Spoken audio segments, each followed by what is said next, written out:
Welcome to the first Rereadathon vlog of 2020. It is January 29th, so I'm doing a fantastic job at starting these books before the very end of the month. But I have 4 books to read for this month. The prompt for January is to reread a book that is translated or reread a book where a character speaks more than one language.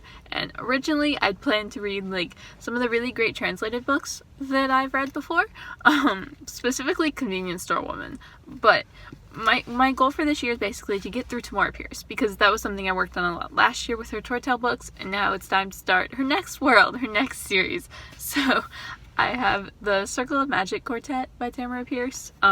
Not gonna go through all the books, they're just the characters' names.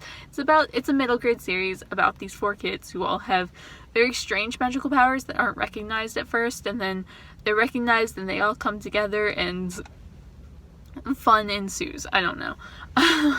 They form a special bond, and that's why it's called the Circle of Magic, because they form a circle with the 4 of them. And there's one book for each character. This is the first one. It's not the one with the bookmark, but I just stuck the bookmark in here randomly. They're very short, they're very quick, they shouldn't take me long to get through. I didn't love these as a kid. I was very much a fan of Tamora Pierce's Tortel books, and just her Tortel universe in general. I thought that was really interesting and well done, and I loved the characters. And these books were fine. They weren't bad, but I read them when I was a little bit too old for middle grade and not an adult yet. So I feel like reading middle grade as a 15-year-old is weird, because you're aging out, but you haven't yet come to accept everything yet, or at least that was me as a 15-year-old. So I'm interested to see if maybe I like these more as an adult. If I read them as an adult who likes middle grade, I'll be oh well, these are better than I thought when I was 15 and too old for that. So I am excited to start these. I'll probably just update after I finish each book, because they're not very long, and I feel like there's not much point in stopping halfway through one of the individual books. So I'm gonna get started on that today. I mean, I have to. It's the 29th. I have 2.5 days left to read all 4 of these, but I am excited. The 4th one is, I think, my favorite. In the 4th one, there's a plague, and I like plagues. I think plagues are fun. So, I mean, not fun, but fun to read about. So I think that'll push me to get through, because I don't remember much of Triss's. Triss's was the pirates, Dasha was the fire, and Sandry was the earthquake. That's basically how I remember these books. But I am very excited to get into these. I'm very excited to go back to them and hopefully see if maybe I like the series more as an adult. Who knows? So it is the 31st, and I have finally finished Sandry's book. It's at least morning, so I might be able to finish a second one before the month ends, but I did finish the reread for this first book, so that means technically I did get 1 reread done for January. I gave this book 3 stars, and I'm not very surprised by that. I was never the biggest fan of this as a kid, and as an adult, I still don't love it. I don't hate it by any means. I don't think it's bad. It's just that I don't love it. I find it boring, to be perfectly honest. Nothing really happens in this book. I quite enjoy the premise that these 4 kids all have magic, don't know they have magic, and then are discovered and they form a bond together. I like that. I like the characters. I think the characters are well done. It's just this actual book I find boring. Nothing really happens in it. They all are found, they come to the same place, they discover they have magic, and then it ends. And you spend the whole book basically discovering they have magic, which you know going in, because that's the premise for this series. It's, I think, around page 200 that they are finally told they have magic, and they finally realize it, and then the book ends 250 pages. So there's only about 50 pages where they actually realize they have magic and start working towards that. A lot of it is just them coming to this new place and how they wind up being here, and how their family has been lost, and they're all alone now, and now they're at this cottage with these 2 teachers. And it's weird to me that it takes so long to get to any kind of purpose of the story, and I don't enjoy it. I just find it boring to get through. I do remember liking some of the other books in the series better. Not necessarily loving them, but especially Briar's book about the plague. I remember really enjoying that one, and I've actually reread that one on its own. I have Triss's book next, which I don't have particularly fond memories of that one either. I've never been as fond of Triss as a character just because I find her kind of annoying, which, like, she's supposed to be, but I still find her a little bit annoying to focus on. And also with reading this book, I do feel kind of cheated out of an initial Sandry book, because the different books focus on each of them. Like, this is Sandry's book, and the one I have over here that I have yet to start is Triss's book, and then there's, you know, books for the other two characters as well. But this book is about all four of them pretty much equally, only Sandry has, like, one big role at one point in the book. And that's kind of it. The rest of it is equal, whereas I remember in the other books, maybe I'm wrong, but I do remember the other books focusing more heavily on the titular character. So I do feel a little cheated, because I always really liked Sandry as a character, and, like, I liked her magic, because she's a Stitch Witch. Like, she has magic with thread, and, like, looms and weaving, that was the word I was looking for, like, thread and weaving and, like, all that kind of things, like embroidery. Like, she has magic with that, and that's cool to me. Like, that's a really cool concept, and I really enjoy that. It really does feel like she kind of got cheated out of a book, whereas the others have, like, their own book that focuses on them. So I don't know, I do still like this series. It's just, I don't know, maybe this book is just, like, a particularly bad one. It's just not a great introduction to the series, but I'm gonna continue rereading them, and hopefully they get better. I enjoy them more, just because this one is kind of a disappointment. Just, I wasn't expecting much, but it was also, like, I was really hoping that I would read this and be like, oh, well, now that I'm an adult, I love this series, and I'm just reading it, like, it was kind of boring. Like, it was 250 pages of middle grade high fantasy fun, and it took me 2 days to read just because I had to really force myself through it. So I am excited to get to the next one. I'm gonna hopefully finish that one today. I do think it's a little bit shorter. Maybe not, no, not shorter, but I do plan to, like, start reading it today and hopefully get into that, and maybe I'll like it better. I don't know. It is February 3rd, and I have finished the second book in the Circle of Magic series. I actually finished this yesterday, I think, or the first, I don't remember which, but I wanted to kind of, like, just continue this video until I finish the series, because it won't take too long. It's just, I remember not liking these, and it's just, as I'm reading them, it's like, I remember why. I remember all my issues, and I'm not particularly loving them. Like, I definitely don't hate them. Like, don't get me wrong. Like, this is not a miserable experience. I'm glad to be rereading them, and I'm excited for some of the later books in the series, but it's just these first ones, and honestly the next series as well that I'll be rereading for February, if I get there, I don't love them. I gave this 3 stars as well, in addition to the first one, and I just find myself bored.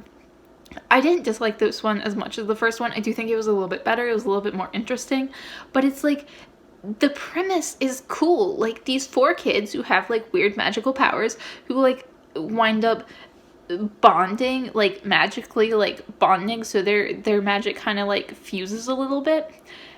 Like, that is a cool premise. I also like all of the characters. I think they're very interesting. However, we get to this story, and it's like, there's so much going on, or not even that there's so much going on, because they're, like, short books. They're, like, 250 pages tops. But there's enough going on that there isn't really time for them to explore the characters or explore their magic or, like, actually learn anything. It's just like, oh, well, we're gonna deal with that later because this is some weird magic, and, like, wow, like, y'all broke a pattern magic, you shouldn't have been able to do that, and everyone's like, oh my god, shocking. But they never actually explain what pattern magic is, and the only reason I know how, like, hardcore it is that they broke into someone else's pattern magic is because I read the rest of the series, like, before, like, so I understand what's going on.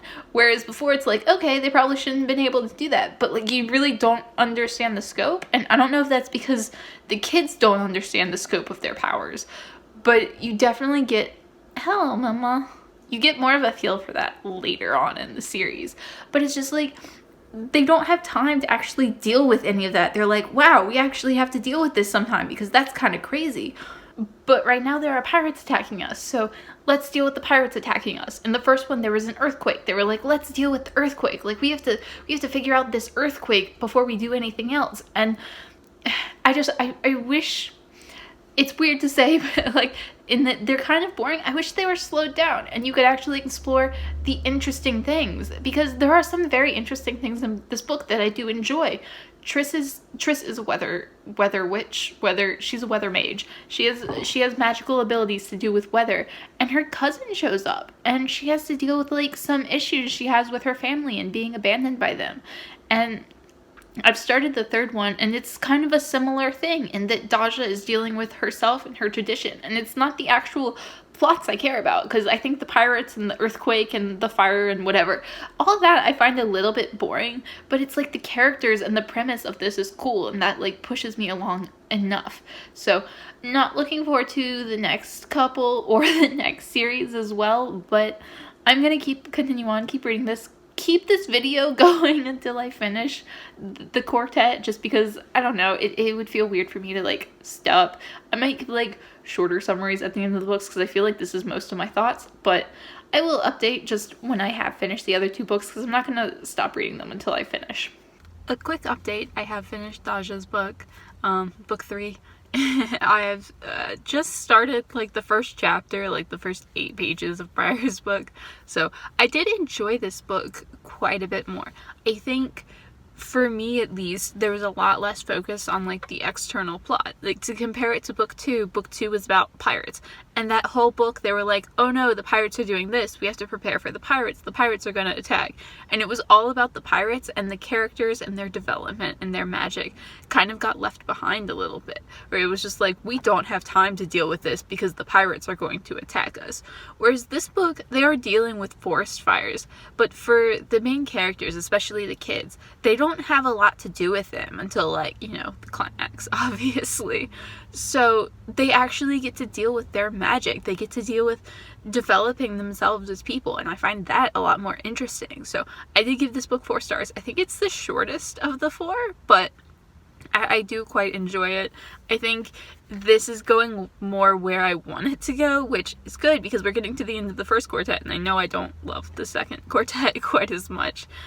Second quartet is kind of to me, but I'm starting Briar's book. I did read like the first chapter. I don't remember a whole lot from Briar's book, but I do remember feeling like it was my favorite. It's a little bit longer. I say these books are longer or shorter, like there's more than about 15 pages difference between the longest and the shortest, but I do remember quite liking Briar's book. I like Briar's character okay. He's not my favorite character, but I quite like Rosethorn. Rosethorn is one of their teachers. She's a plant mage, so she's Briar's teacher specifically, but she and Lark kind of raised the 4 children together.